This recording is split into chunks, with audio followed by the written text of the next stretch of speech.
여러분 안녕하십니까? 계속해서 대구, 경북 소식 전해드립니다. 대구와 경북은 오늘 구름 많은 가운데 낮 최고 기온은 대구 26도, 구미 27.3도, 안동 28.6도, 포항 22.4도로 어제보다 낮았습니다. 내일은 구름 많고 경북 동해안에는 아침부터 5mm 안팎의 비가 오겠습니다. 내일 아침 최저 기온은 대구 19도 등 15도에서 19도, 낮 최고 기온은 대구 27도 등 21도에서 28도로 오늘과 비슷하겠습니다. 메르스의 전국적인 확산을 막겠다던 질병관리본부가 스스로 관련 지침을 어기며 확산을 방조한 것으로 나타났습니다. 대구의 첫 확진자인 김 씨의 경우 함께 삼성 서울병원을 방문했던 누나가 먼저 감염됐지만 질병관리본부는 이 사실을 대구에 알리지 않은 것으로 확인됐습니다. 메르스 관련 소식 한태연 기자가 종합했습니다. 대구의 첫 확진자로 밝혀진 김 씨의 확진 일자는 어제 오전 6시 20분. 이보다 닷새 앞서 대전에 사는 김 씨의 누나도 메르스 확진 판정을 받았습니다. 그러나 질병관리본부는 확진자인 누나와 함께 있었던 김 씨나 해당 지자체인 대구시에 아무런 연락도 취하지 않았던 것으로 나타났습니다. 시스템으로 저희에게 통보 올 수 있는 시스템이 있었는데 그것이 작동이 안 된 상황입니다. 그래서 그때 제가 어떻게 된 거냐고 물었습니다. 누락입니다. 대구시는 김 씨의 최초 이상 증세 발현 시점을 13일 오전 9시로 확정하고 최대 잠복기를 고려해 이틀 전인 11일 오전 9시를 기준으로 대책을 마련했습니다. 이에 따라 11일 오전 9시 이후 김 씨와 밀접 접촉자는 모두 자가 격리하고 단순 접촉자는 능동 감시 대상으로 6월 3일부터 11일 오전 9시까지는 밀접 접촉자만 능동 감시 대상으로 관리할 예정입니다.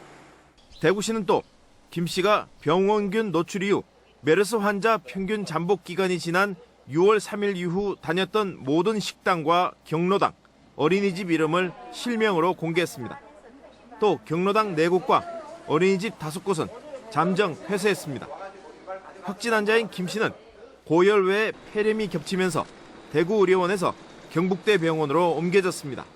폐 일부에서 조금 폐렴 증상의 소견을 보이고 해서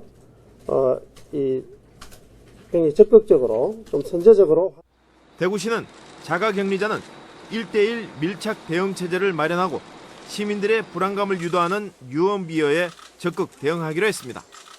MBC 뉴스 한태현입니다. 대구에서 메르스 첫 확진자가 나온 가운데 의심 환자도 늘었습니다. 대구시에 따르면 현재 확진자 1명을 제외하고 병원 격리 6명, 자택 격리 47명, 관찰 대상 37명 등 모두 90명이 관리를 받고 있습니다. 이 가운데 지난 15일 이후 메르스 유사 증세로 입원한 환자가 확진자 김 씨를 제외하고 5명으로 늘었고 이 가운데 4명이 삼성 서울병원에 다녀온 것으로 나타났습니다. 정의당 대구시당은 성명을 통해 대구의 첫 메르스 확진 환자 발생 이후 대구시가 신속하게 대응하고 있지만 시민들은 여전히 불안해한다며 환자 접촉자들이 자진 신고를 할 수 있도록 경제적 지원 등 토대를 만들어야 한다고 주장했습니다. 또 언론보다 더 많은 정보가 SNS를 통해 여과 없이 유포되고 있다며 2차 피해와 혼란을 막기 위해 대구시가 정확한 정보를 신속하게 공개해야 한다고 촉구했습니다.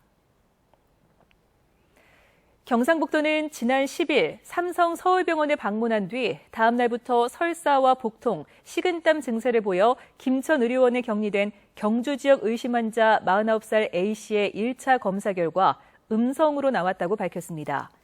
또 도내 첫 확진자인 포항 지역 고등학교 교사 59살 131번 환자 외에 추가 확진자는 없어 경북도 내 의심 환자는 A씨를 포함해 3명으로 1차 또는 1, 2차 검사 결과 모두 음성으로 나왔습니다. 대구의 메르스 확진 환자가 삼성 서울병원을 방문한 공무원이란 사실이 드러나면서 경상북도가 공무원들을 상대로 삼성 서울병원 방문 여부를 전수조사하고 있습니다.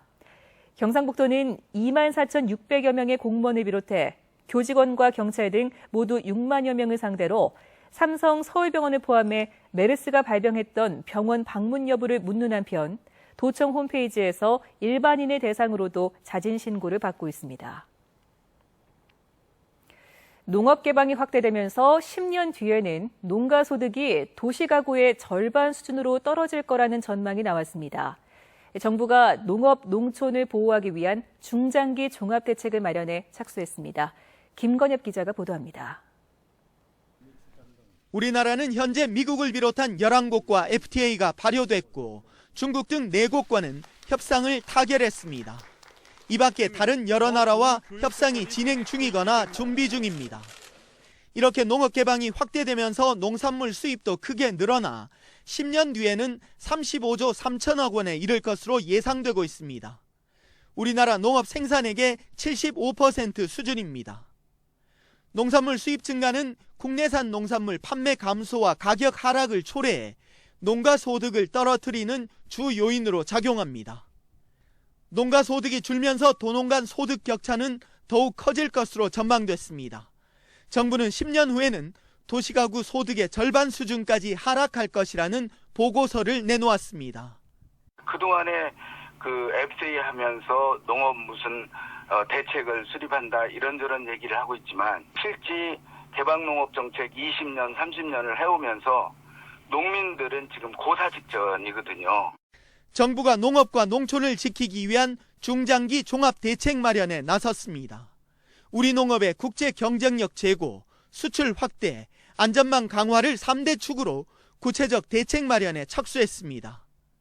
농업계는 이전과는 차별화된 대책 마련을 주문하고 있습니다. 어떤 새로운 정책을 발굴했다기보다도 예산 증액을 통해서 기존 사업의 어떤 투영자 부분을 강화시켰던 것이 기존의 이제 FTA 대책인데 이런 차별화된 FTA 대책을 개발하는 것이 앞으로 중요한 과제일 수밖에 없다 이렇게 말씀드릴 수가 있고 정부가 먼저 위기 보고서를 내고 서둘러 대책 마련에 착수한 만큼 이번에는 제대로 된 해법이 나올지 주목됩니다. MBC 뉴스 김건엽입니다. 대구 미혼모 가족협회에 따르면 한부모 가족지원법이 다음 달 시행되면서 입양을 조건으로 미혼모를 입소시키는 대한사회복지회와 홀트 아동복지회의 미혼모 쉼터는 문을 닫아야 해 미혼모들이 거리로 내몰릴 상황입니다. 대구 미혼모 가족협회는 다음 달 대구 황금동에 새로운 미혼모 쉼터가 문을 열지만 정원이 35명으로 기존 쉼터 정원의 3분의 1에 불과하다며 대구시가 빨리 대책을 세워줄 것을 촉구했습니다. 대구문화재단 이사회는 제4대 대구문화재단 대표이사로 극단 산울림의 연출가 출신인 심재찬 씨를 내정했습니다. 심재찬 내정자는 극단 산울림을 거쳐 국립극단 사무국장, 한국문화예술위원회 사무처장 등을 역임한 전문 예술인 출신입니다. 대구문화재단 대표이사 임기는 3년으로 대구시는 곧 정식 임명 절차를 밟을 계획입니다. 지금까지 대구 경북 소식 전해드렸습니다. 고맙습니다.